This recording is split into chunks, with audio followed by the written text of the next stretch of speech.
Welcome back to the sweatshop. Today we're back at her. On the hoist we have a Subaru that has a clunking noise coming from the front end. So we've checked everything and everything is stiff as it should be.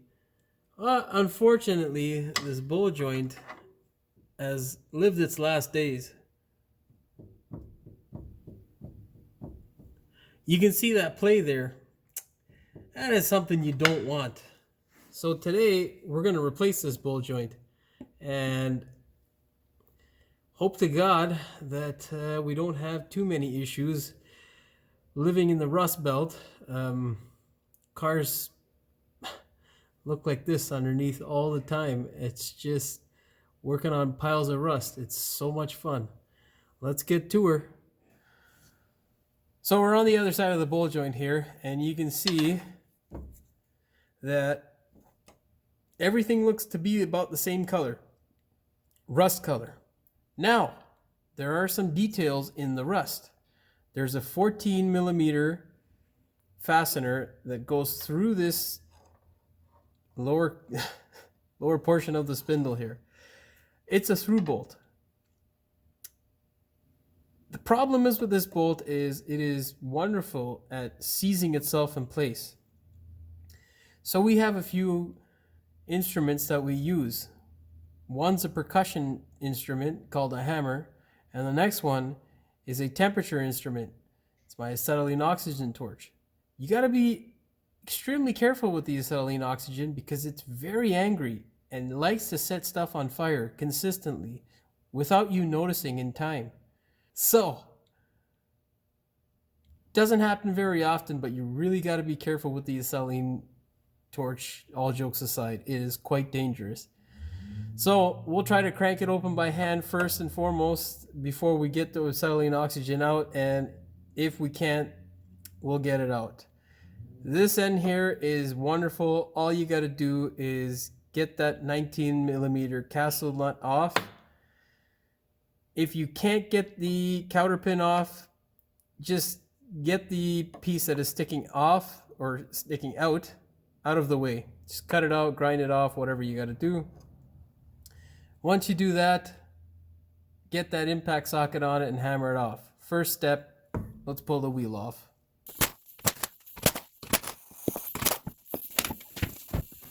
Next step, we get this off.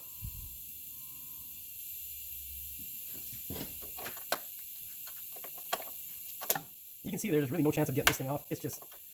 It's one complete rust pile. So, like I was saying before, just grind it flat. Once you get it flat. All right. Oh, you gotta get some more. Now, hammer it flat. Now you can get that socket on there. Of course, once you get all the rust out, and full throttle. Well, that's the easy part done. Now, we're going to try turning this by hand. So, I tried it with my 3/8 gun. We tighten it up first. No effect.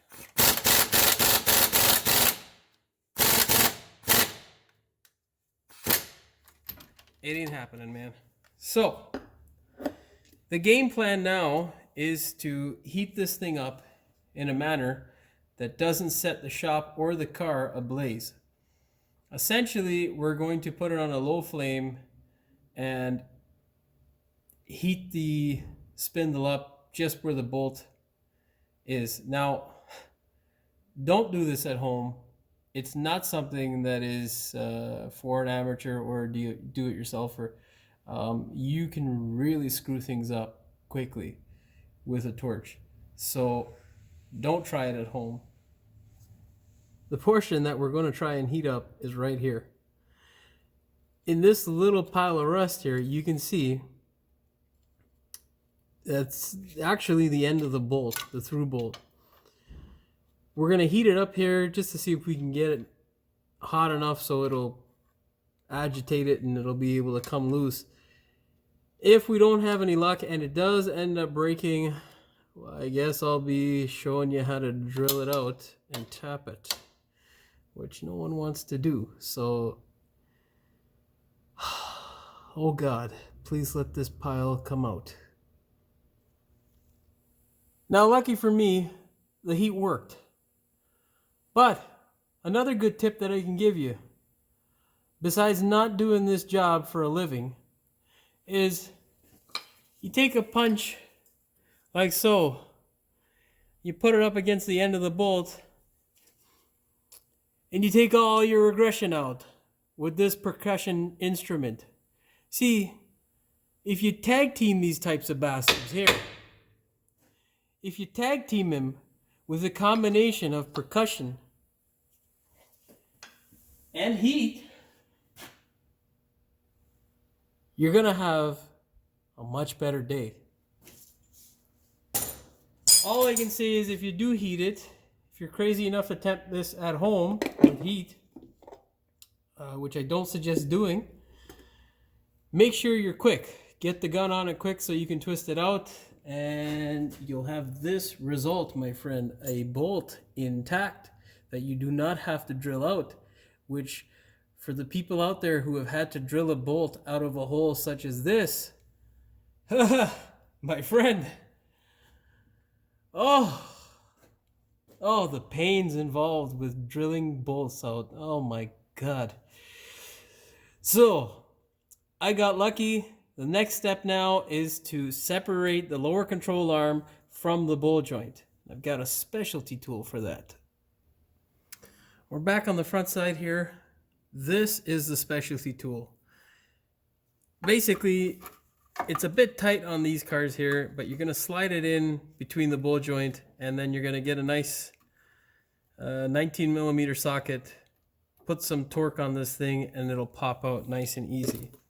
Now, if you don't have that tool, there is this archaic death tool, otherwise known as a fork. You stick it in here like this, and then you just take out all the day's aggression on the end here with a big hammer, and it should pop. I don't recommend doing that. Generally, for the most part, it's harder on your joints and just not fun. You will get left tired. And if you do this for a living, not the way to go. If you're looking to take out your aggression, archaic death tool, best choice. Now, the other thing with the archaic death tool, if you're doing it on certain vehicles, this here, the backing plate for the disc, can get in the way. Or you can slide into the disc brake or the rotor and damage it with the ends of the death tool. Now, this is one of the other reasons why I don't recommend it, because in order to do it, you'd have to take the braking system, you'd have to separate it from the hub. It's just a bit more work. And if you look at the car closely, well, not closely, I think you'd have to look closely for the non-rusted portion. With rust, everything wants to break and make your life horrible. This is not California, friends. This is not a nice, easy car to work on. I live in the Rust Belt, so everything's a pain in the ass. Try to do as little as possible, or touch as little stuff when the car is this rusty, because you'll almost always have to replace something else that you most likely wouldn't have had to if you just used or bought a specialty tool. Set the tool in place and just hammer around, just like that. Tap it nice and easily. You don't have to go crazy on it. You get your 19 mil on the gun. I don't suggest going full throttle. Just blip it.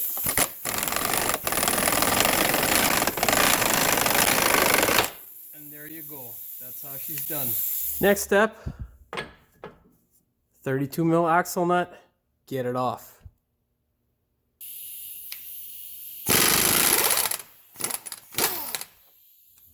Next step, make sure that guy moves. If it doesn't, good luck. Most times you don't get lucky and it doesn't move, at which point you can get a pointed air hammer bit or just a chisel and knock it till it does go loose. have fun and good luck with that one if it doesn't. Next step is you want a big pry bar. You're going to take the pry bar, put it like this. You can see up there it's hooked onto the subframe, and I've got this on this little bracket here for the stabilizer link. You're going to pull down like this. Don't put your hand between the joint and the control arm, because if the pry bar slips, you're going to have a really terrible day. All you want to do is just pull it out like that. You have to push the caliper or hub assembly out of the way, and you're going to pull the CV shaft out like this. But when you're doing it, make sure you are careful. You do not want to get that bearing dirty with any kind of crud. Now I use the CV shaft between the caliper and the caliper bracket to hold a spindle like this. Okay? This isn't going to do anything. Now what we have to do is pull this out. I've also got a specialty tool for that. Now, before you go ahead and install the specialty tool to pull this stupid thing out, this guy here will be your friend. Take the die and chase this. Of course, you'll need the vice grip and appropriate socket to clamp this guy in place so it doesn't spin. Go ahead and do that.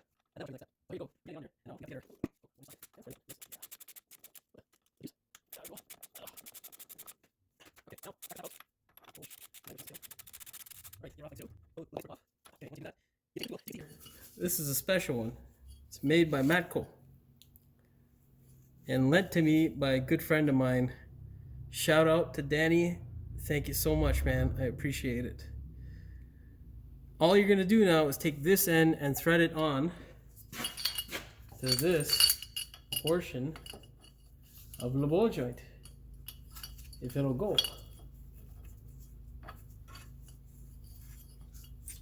Yeah, there you go. Just wind it right up there. Once you get it all the way up there, you gotta get all this nasty crud boot out of the way. And then when you get it like that, you're gonna run this up by hand. You can crank it by hand. I like to use my small little impact gun. It's not a 1-inch socket. I think it's a 22.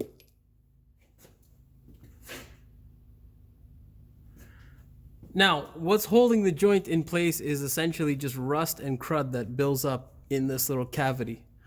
Now, had I not had this tool, I would be taking a wedge or a chisel and just smashing it in there ever so slightly. You do not want to just whack away at this, because what happens with a lot of the older Subarus as well as these Subarus is you can damage this knuckle here. You crack it and you're screwed. Then you're looking for a spindle, because cast iron does not weld very well. So don't screw it up. If you do a lot of these as a technician, invest in the tool. It's wonderful. I really enjoy it, man. I've used it like 4 times already. It's great. If you don't do them very often, you don't have to invest in this tool. You can do it without, but you run the risk of damaging the spindle. Okay, let's get to it.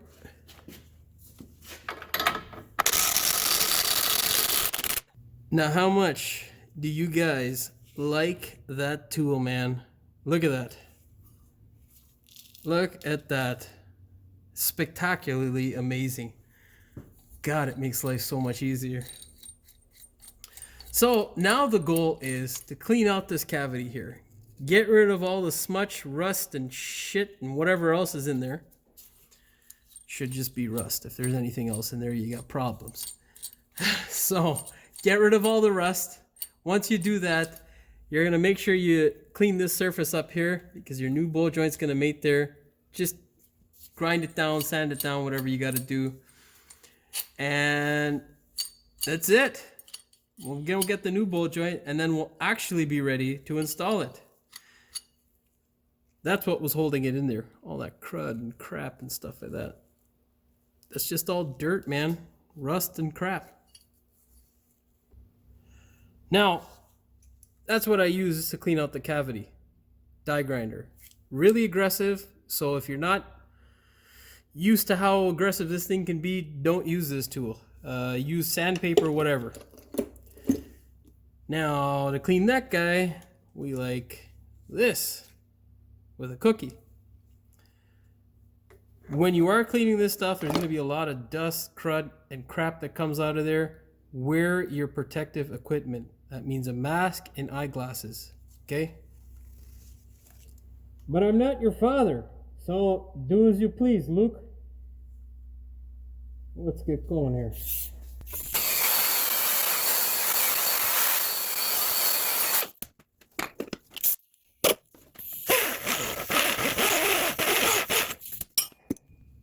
Okay.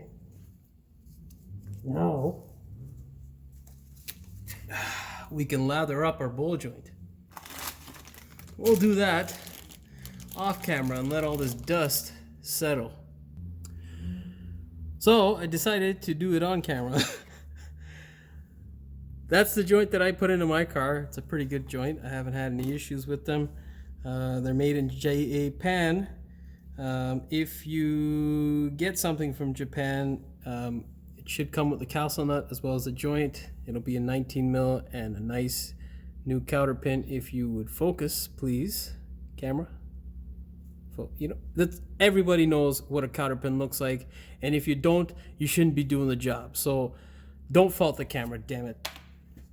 Now, what I'm gonna do is just put a giant layer here in between that void of grease, just so that when we put it back in there, it doesn't rot to crap. Now, the reason why we ground it down in there is not so that we could get this to fit in here nicely. It's just to get the crud out. What we're going to do now is take a chisel and spread the spindle just a bit. And that will allow us to put this in there nicely. Simple as that, man. Now once you got your bowl joint looking like this, take the excess on your finger and lubricate all inside the cavity with the excess grease, okay? Before you stick your bowl joint in, don't forget to chase this bolt. Chasing meaning cleaning up the threads here with a wire wheel or a die. Just make sure you get all this crud off of the bolt. Come on, focus. You get all the crud off the bolt, it'll make your life a lot easier, and then lather it with grease. Now, once you get your chisel in there, in this case my pry bar, you've lathered up your bowl joint like so, and the bolt like so. You can put it all together. Now off camera, I did take my drill bit, which was a 30 seconds drill bit, and just remount the hole to make sure. I didn't take any material out, just the crud and crap that was already there. So you can wiggle it into place like so. I'm gonna rest the bolt here because I've only got 2 hands. And now I'm just gonna take my hammer and tap it ever so gently. Oh boy, I put the bolt in too far. So now you get to this point, just put it in and you can tap it ever so gently and it should slide right into place like so. Now you can thread your bolt up.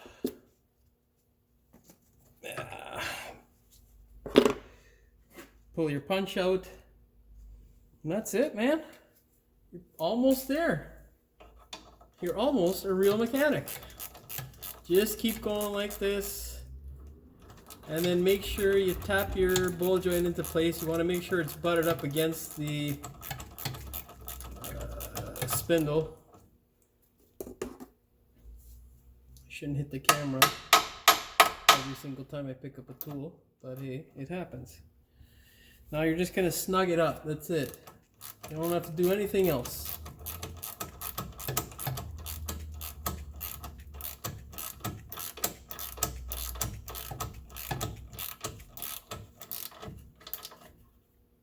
Now, once you snug it up, you basically reverse the process, put everything back together. Be very careful when you're putting the CV shaft in. Make sure you don't get any crud because there is a seal for the bearing behind the CV shaft. So if you do that, you'll be replacing bearings soon.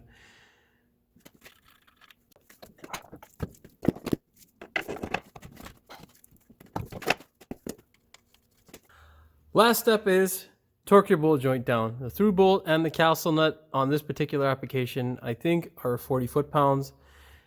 Don't take my word for it, and not all applications are the same. Go online and find out for your specific application.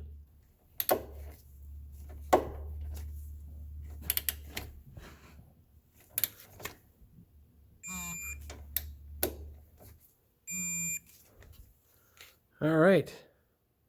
Yeah, 42 looks good to me. Now get your 19 mil socket, do the castle nut. Now the castle nut is a bit of a different thing here. There is a hole for the counter pin. Basically, you're going to torque it to 40. Once you do that, you're going to continue to reef on it until you see the hole for the pin to go through. We're almost there, just a bit more, and that's it.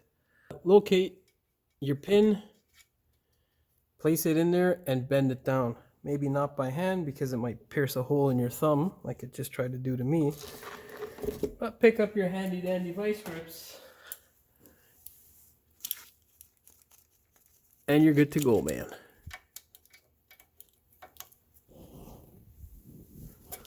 That's it, my friends. You are done. You have done a bolt joint on a Subaru. Spectacular, isn't it? What a wonderful feeling. Stay in school, kids. That's all I can say. If you like the video, please subscribe, like, and share it. Thanks so much for watching. We will see you in the next one. Good luck out there.